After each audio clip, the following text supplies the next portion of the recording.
ये बात सच है कि हम लोग एक अच्छे दौर से नहीं गुजर रहे हैं। कोरोना वायरस से हमारा देश ही नहीं पूरी दुनिया प्रभावित है और सबसे ज्यादा प्रभावित है हमारे डेली वेज वर्कर्स, जो देश के अलग अलग कोने से आते हैं रोजगार के लिए, ताकि वो अपना और अपने परिवार का पेट पाल सके। गिव इंडिया, एक्शन एड और हेलो लाया है मैं भी कोविड वॉरियर, एक इनिशिएटिव जिसमें हम सब साथ आए और कोविड-19 से लड़े। So join the cause and support our daily wage workers. Jai Hind.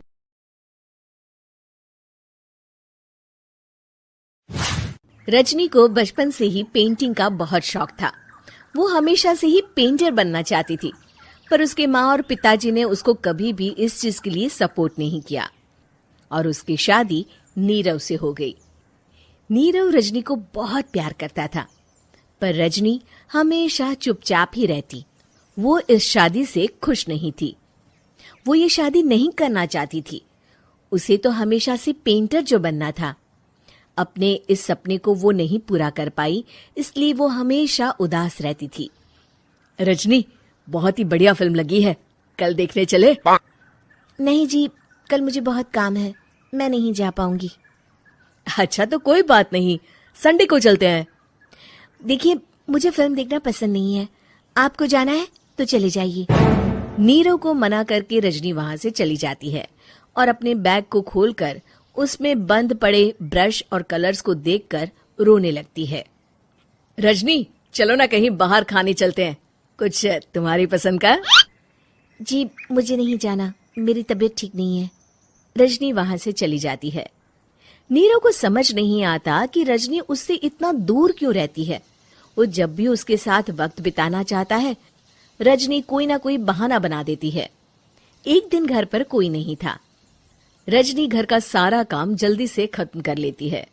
घर पर अकेले होने के कारण वो सोचती है कि वो आज पेंटिंग करेगी। वो अपने कमरे में जाकर पेंट ब्रशेस और कलर्स निकालकर जैसे ही कलर मिक्स कर रही होती है कि दरवाजे पर बेल बज जाती है। अब कौन आ गया इस वक्त? इतनी मुश्किल से तो मुझे पेंट करने का मौका मिला है।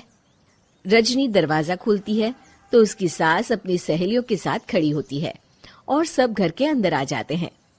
अरे बहू, सबको शरबत बनाकर पिला दे, बाहर तो बड़ी गर्मी है। उफ। जी। रजनी पेंट ना कर पाने से उदास हो जाती है। उसे गुस्सा भी आ रहा होता है कि उसने इस शादी के लिए हाँ क्यों कह दी। वो रसोई में जा रही होती है कि उसकी सास उसे रोकती है। बहू, सबके खाने का भी इंतजाम कर लेना, आज का लंच तो ये सब यहीं करेगी। हाँ। रजनी बिना कुछ कहे रसोई में चली जाती है। सबके लिए खाना बनाती है। सब खाना खाते हैं और रजनी घड़ी देखती है कि ये सब कब जाएंगे ताकि वो अपनी पेंटिंग कर सके। जब शाम होती है तब सब चले जाते हैं अपने घर। अरे बहू, सब तेरे खाने की तो बहुत तारीफ कर रहे थे, सबको बहुत अच्छा लगा खाना। आपको मुझे सुबह बताना चाहिए था ना कि आपकी सहेलियां आ रही हैं। पता भी है कितना वक्त लगा सारा खाना बनाने में। अरे बहू, तू ऐसे कैसे बात कर रही है मुझसे? तो और कैसे बात करूं? मैं इस घर की कोई नौकरानी नहीं हूं कि इतना काम करूंगी। रजनी अपने कमरे में जाकर दरवाजा बंद कर लेती है। शाम को जब नीरव आता है तो उसकी माँ उसे पूरी घटना के बारे में बताती है। क्या रजनी ने आपसे इस तरह बात की माँ? हाँ, और पता नहीं उसे क्या हो गया है, शाम से बाहर भी नहीं आई है।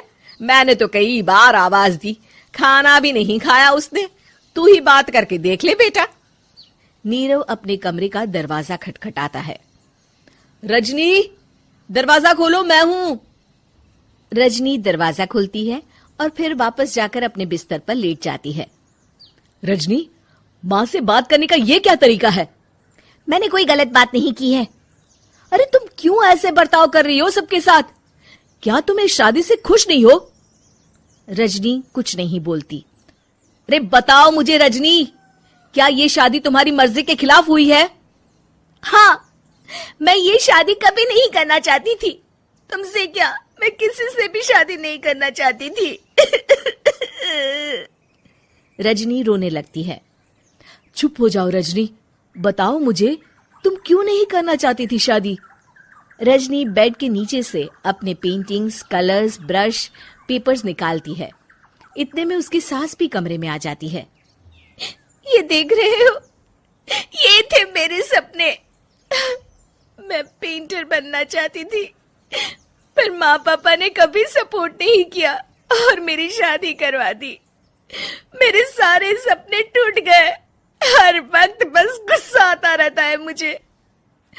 मैं जानती हूँ कि आप लोगों की इसमें कोई गलती नहीं है, पर मैं क्या करूं, मुझे समझ में नहीं आता।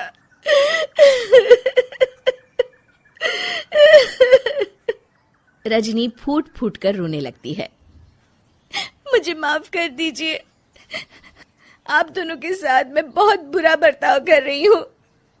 अरे रजनी बेटा, चुप हो जाओ तुम। नीरव पानी लेकर आता है। ये लो पानी पियो और शांत हो जाओ। रजनी पानी पीती है और उसकी सास पेंटिंग्स देख रही होती है।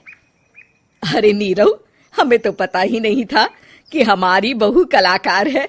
अरे कितनी अच्छी पेंटिंग्स बनाई है, देखो तो। ये वाली तो मैं अपने कमरे में ले जाऊंगी। आपको ये पेंटिंग्स अच्छी लगी? अच्छी नहीं, बहुत अच्छी लगी। और तुमने हमें बताया क्यों नहीं? तुम जब चाहे पेंटिंग कर सकती हो रजनी। हम तुम्हारे सपनों को पूरा करने में तुम्हारा पूरा साथ देंगे। हाँ बेटा, हम कला की कद्र करते हैं। हम कलाकार तो नहीं, पर मुझे गर्व है कि मेरी बहू एक कलाकार है। रजनी, नीरव और सास तीनों हंस पड़ते हैं।